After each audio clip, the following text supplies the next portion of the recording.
80-20 rule of productivity. Helpful or misleading? Welcome to Rethink Your Perspectives blog, your trusted space for unlocking potential, empowering mindsets, building productive habits, and boosting motivation. Today we're discovering how the 80-20 rule of productivity can help you focus on what matters, where it can mislead, and how to apply it in real life. Don't forget to join the mailing list on the website, rethinkyourperspective.com, for weekly updates and powerful tools to support your growth. We hope you get some benefit from these blog posts, and we would love to hear your thoughts. So don't hesitate to like, share, and comment at the links at the bottom. So what is the 80-20 rule of productivity? The 80-20 rule of productivity is one of those ideas that sounds beautifully simple. It suggests that roughly 80% of your results come from 20% of your actions. In other words, not everything you do creates the same level of impact. Some tasks move things forward in a meaningful way, while others take up time, energy, and attention without giving much back. You might have seen this idea used in business, sales, goal setting, personal development, and productivity. It is also known as the Pareto principle, named after the economist Vilfredo Pareto, who noticed that outcomes are often unevenly distributed. In productivity terms, the message is usually this: find the small number of tasks that create the biggest results, then focus more of your energy there. That sounds sensible, and in many ways it is. But like most productivity methods, the 80-20 rule can be incredibly helpful when used wisely and quite misleading when treated as a magic formula. So let's look at what it gets right, where it can fall short, and how to apply it in a realistic way. Why the 80-20 rule of productivity is helpful. One of the most useful things about the 80-20 rule is that it encourages you to stop treating every task as equally important. That alone can be powerful. Many people spend their days reacting to whatever is loudest. Emails, messages, notifications, small requests, admin tasks, and quick jobs can easily fill the day. But by the evening, you've been busy for hours and still feel as though the truly important things were pushed aside. The 80-20 rule invites you to pause and ask a better question. Which actions are actually creating the most meaningful progress? That question shifts your attention from being busy to being effective. The 80-20 rule helps you focus on what matters. Productivity is not just about getting more done, it's about getting the right things done. For example, if you run a business, you may find that a small number of activities bring in most of your inquiries, sales, or meaningful conversations.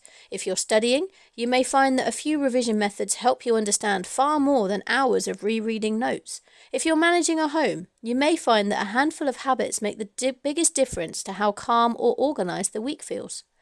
The point is not that everything else is worthless, it's that some things carry more weight than others.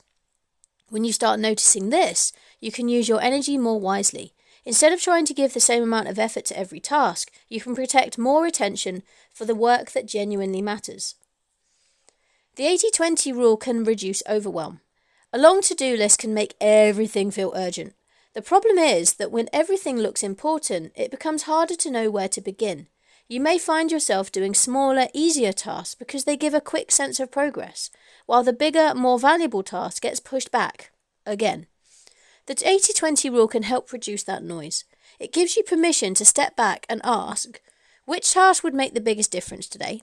Which action would move this goal forward the most? Which activity is taking a lot of effort without much return? What am I doing out of habit rather than usefulness? Used gently, these questions can bring clarity. They help you to see that you do not need to do everything at once. You simply need to identify what matters most and begin there. Where the 80-20 rule can be misleading. Although the 80-20 rule is useful, it can become unhelpful if we treat it too rigidly. The biggest mistake is thinking it means exactly 80% of results always come from exactly 20% of the actions. Real life is rarely that neat. The numbers are not the most important part, the principle is. The rule is a reminder that results are often uneven, not a strict mathematical law for every situation. Productivity methods often need flexibility. When people forget this, they can start trying to force their life, business, or workload into a formula that does not quite fit, and that can create pressure rather than clarity. So the 80-20 rule can oversimplify real life. Some tasks may not create obvious results, but they still matter. Rest is a good example. Taking a proper break might not look productive in the moment, but it can improve your focus, patience, decision-making, and energy later. Admin may not feel exciting, but some of it keeps life and work running smoothly. Relationship building may not always produce an instant outcome, but it can create long-term trust and opportunity. If you only focus on tasks with immediate visible results, you might accidentally neglect the quieter foundations that support your progress. This is especially important for people who have caring responsibilities, health challenges, family commitments, or unpredictable schedules. Not every valuable action fits neatly into a productivity rule. The 80-20 rule can encourage over-optimizing. Another limitation is that the 80-20 rule can make people feel as though every moment needs to be assessed for maximum value, and that can quickly become exhausting. You do not need to constantly analyze whether every task is high impact enough to deserve your attention. You are allowed to have ordinary tasks. You're allowed to do things because they matter to your well-being, your relationships, or your peace of mind. Productivity should not turn your life into a spreadsheet. The 80-20 rule is best used as a guide for clarity, not a stick to beat yourself with. So how to apply the 80-20 rule in a realistic way? The best way to use the 80-20 rule of productivity is to treat it as a reflection tool. It works well when you use it to notice patterns, not when you use it to judge yourself. Start by looking at one area of your life or work. Trying to apply it to everything at once can become overwhelming, so keep it simple. You might choose your business, your workload, your home routines, your health habits, or your personal goals, and then ask, what actions are creating the most meaningful progress here?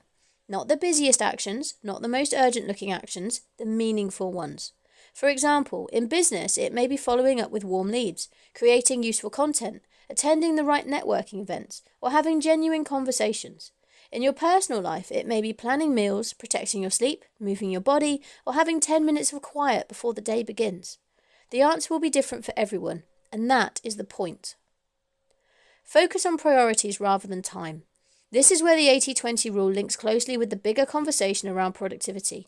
Most people think they need better time management, but the problem is often not the amount of time available, it's how attention, energy, and focus are being used within that time.